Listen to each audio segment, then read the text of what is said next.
things have returned to normal. Well, I transferred in at a pretty unusual time, and I can hardly say that I had a normal first few weeks here. I guess it's more like things have calmed down and reached normality.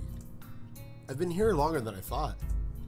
It's hard not to think about all the stuff that I must have missed in the school before my arrival. Or, you know, the things that might have happened in my old school since I've been gone. I wonder where these feelings come from, since I didn't leave much behind. You miss your old school, man. It makes sense. Your memories there, the people that you met. Even if you were probably quieter or whatever. I have a lot more here that I like. If that wasn't the case, then I wouldn't even have bothered with something like student council or Shizune or Misha. I would be hard pressed to care about anything if the school was how I imagined it would be. So even this feeling of a daily routine makes me glad in a way. I dread the moment of work that's going to hit me in the student council after school, enough to want to consider stepping out of my duties just this once. Yet it's nice to feel like there's something I can do. Shizune drops a stack of attendance sheets next to me. Thanks again for helping out. Thanks again to Chan. Sure is a lot of work though. I had to skip out on sign language classes again, but now I'm at a level where I can understand most of Shizune and Misha's conversations with each other, so I'm not too bothered by it. Shizune still doesn't know that though, and I'm determined to keep things that way until I'm very sure of my skills. Perhaps it's a little childish of me. Tanabata is in less than 5 days, but they're only going to start building the stalls tomorrow. Hey Chan, we might have to help out with the building stalls again starting tomorrow. Why? What was the point of taking them apart? That took days, didn't it? Yup, that's right. Even though Chan wasn't there for it. Hey, I would have helped out if you asked. It wouldn't have made sense to bore you with cleanup duty after you enjoyed the festival so much. It wouldn't have made sense to bore you with making you clean up right after the festival. It would have ruined the fun. Besides,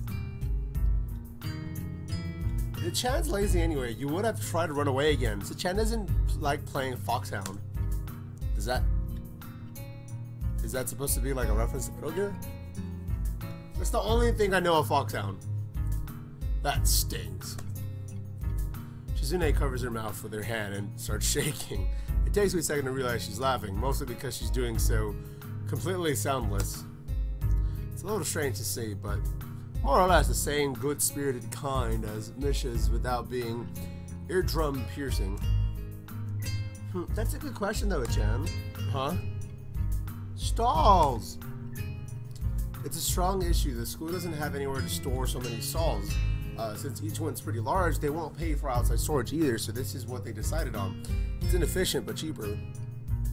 Because the school doesn't have anywhere to store that many stalls, Chan. Yeah, right. They do, but they don't want to pay. Sorry, Chan. It's because of the previous generation. The leadership decided that outside storage costs had risen too much, and the student council before us was too weak-willed to tell them that it's stupid to have to build and disassemble 60 stalls twice every year. Okay. Hey Chan, let's eat something. It feels like we've been working all day. We have, and now that I think about it, I am hungry. I would have had a lunch, but it was really crowded today for some reason, so I decided it wasn't worth the trouble. It was like that today because they had some especially interesting things for sale on the side. Like what? No, wait, don't tell me. I guess it doesn't matter since I won't be able to eat them anyway. Shizune looks oddly pleased with herself. I wonder what the context of that would be. I prepared ahead of time for this. Beaming with self-satisfaction, she produces a wide assortment of food from her bag, and I can immediately see that 90% of it is more... What? Oh, or more was taken from the lunchroom. There's a lot, and well, there's a lot as well. Isn't there a limit on how much a person can buy? Probably not, because she's probably ballin'. That means these gains are definitely ill-gotten. The veal cutlet bread's always sold out in the first minute of lunch. I'm impressed you managed to attain one. Thank you. I reach for it quickly, but Shizune immediately makes a grab for it as well. Her hand goes slack for a second when it touches mine, but she immediately pushes forward with redoubled effort, that blazing competitive spirit flashing dangerously in her eyes. Her fingers pry at mine, searching for an opening. I don't budge an inch, prepared to fight for this bread of my life. I might never have another chance to eat this. I'm fully aware that if we continue like this, we could crush the bread, greatly reducing its edibility. Mesha, tell her that it's useless to... wait, what? Mesha, tell her that unless she lets go, the bread's gonna be crushed. Why can't you do it yourself? I'm startled that she so nonchalantly let that slip. But I could communicate with Shizune just fine if I wanted to. I always consider the possibility it was intentional, but I'm sure she just was distracted by trying to tear the wrapper off a juice box straw. Isn't it obvious? I can't let go of the bread. I can't tell Shichan that then. She puts her palms up to the sky and shrugs, a wide grin on her face. Why not? Because you have a stake in this, so I can't trust you. If Shichan wants to reply, she has to let go of the bread. And then you win. Who knows? Who knows? Maybe that's what you want, Hichan. It wouldn't be fair, so I'm going to be neutral, like Switzerland. Switzerland? Do you know about Switzerland? Of course I do. It's neutral. They're neutral. Shizune stares at me cockily, the tip of her tongue sticking out, slightly between her teeth, as she continues to tug firmly at the veal cutlet bread between us. What the fuck? Suddenly, she lets go and holds her hands up, palms facing outwards. A universal gesture of peace. This seems like a poor way to settle this, doesn't it? And we might crush the bread. Exactly! We fucking just said that! She glares at her passive expression quickly plummets into a disapproving grimace. Chan, drop the bread. We're negotiating now. Why? I would have won. I would be like, nah, I've won it. Fuck you. Why'd you let go? Shit. Damn it. Ran out of water. Fuck. I dropped the bread reluctantly. Mish's hand darts in from the side, her fingers drumming across the table as it makes its way over. Don't mind me. I don't really like veal, so I'll just take this sandwich right here and something to drink too. You just had a juice box! It's a lot of sugar, babe. Picking them up cautiously, she immediately retreats.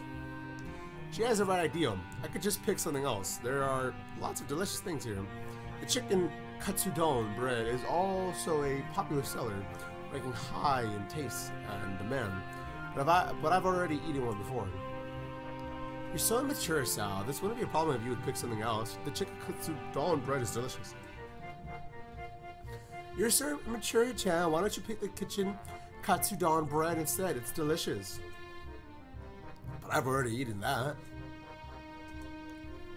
Chan, why are you so obsessed with eating the veal cutlet specifically?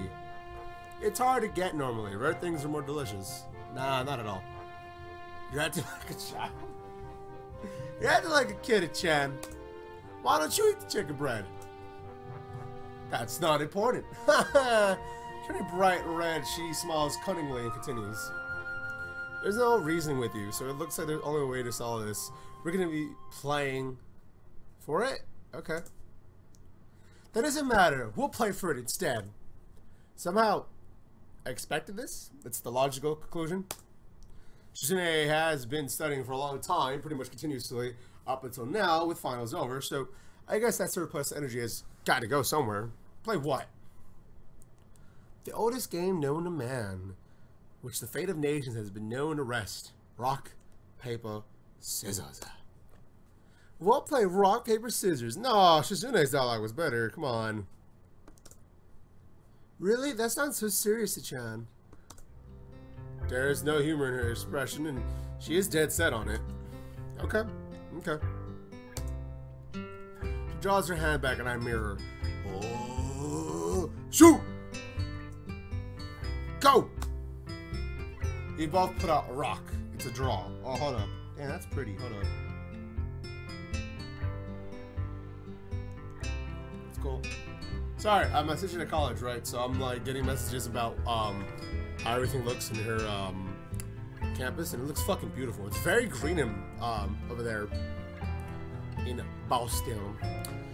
We both put out Rock, a draw. I had thought I had a perfect plan. Rock is unbeatable. What? Motherfucker, what? Paper beats Rock! How is it unbeatable? You stupid! Shizune frowns, deeply upset by this unexpected turn of events. Not as planned, eh? Again! 2 papers. Damn. Again, scissors. Oh. Wait, who the fuck put out the scissors? What? We both throw out 2 rocks again, but a 3rd hand is among us representing scissors. This looks fun. Can I play? You just won. No, wait, we just beat you. She laughs. It's a duel, is it, Chan? Oh, okay, we don't know most of the conversation. Damn. Dueling conduct. You're right. I really don't know. The faster she signs, the harder it is to follow. In fact, it even looks like Misha's having trouble keeping up. What's she talking about? One more time. We tie again, and every time, Shizune demands a rematch, eventually skipping that step altogether, throwing out rock, paper, scissors without the increasingly reckless abandon. Even playing completely random, we continue to tie. This is a mathematical long shot. Misha hovers above us, watching it all, and laughing each time we draw. After 16 rounds, Shizune pushes her chair away from this table and stands up. Enough of this, Chan. I see what I've been doing wrong. This will be all over in the next round, so brace yourself, okay? Okay. I've studied your thought process, and I see how you play. I'm anticipating your next room, and we'll combat it expertly. This is all news to me. I can't remember what we were doing this over, Brad. You stupid motherfucker. Rock's unbeatable. Oh, I'm gonna throw out Rock. You dumb fucking moron. Give me a sec, folks. Hold up.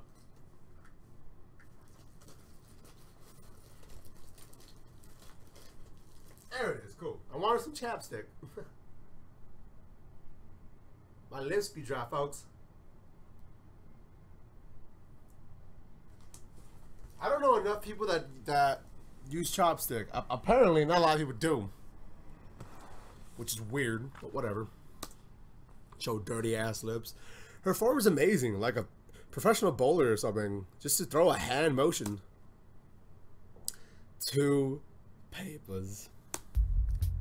Woo! That's a new face. Shizune's body immediately goes slack, and she rubs her temples with a look of exasperation on her face as she lets out a sigh so long it sounds like a tire deflating. I realize I've gotten a lot hungrier in the time we've been doing this. Can we just split it? I break the bread in half and offer 1/2 of it to Shizune, and she takes it. Thank you. She looks at the bread by her hand, studying it. But this feels hollow somehow. Regardless of how she feels, she eats it. All of a sudden, I see Misha observing the scene out of the corner of my eye. Hey, Chan, that was very romantic, I think. No, not at all. They just had a brutal 17-round or 20-round session of rock, paper, scissors. At this point, it was just like they eventually came to the conclusion, let's just fucking split it. Oh, come on. She laughs and takes a bite out of her second sandwich. You gotta stop eating, baby. You don't work out, so your ass will get fat. We eat in silence for a while. Listen, I'm fat. I can call other people fat. Fuck you. Shizune and I are managing to avoid any other contests, and then we go back to work. And I'm gonna end this episode right here, folks. Thank you all for watching Katsuo Shoujo. This is the second run playthrough. I have been your host of the most. CDPL is not season to pleaser. Do drugs, stay in school, or don't, unless you're rich. Bye.